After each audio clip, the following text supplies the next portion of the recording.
Hi everyone, welcome back to this channel. In this tutorial, I will show you how to create a new folder on your desktop in Windows 11.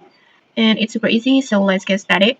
First, just go to your desktop and then right click on an empty space like this, just right click.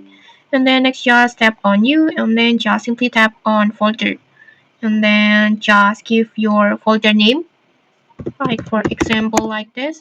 And then just like that, your new folder already create like this. And there is also another way to create a folder.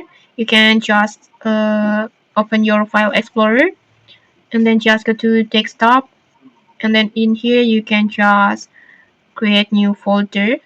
Just tap on the new at this top left corner, this one, and then just simply tap on folder and then just give your folder name again like this and then just enter.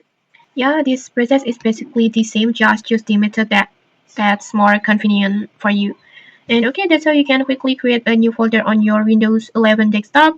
If you found this helpful, don't forget to like, comment, and subscribe for more tutorials. Thanks for watching and see you!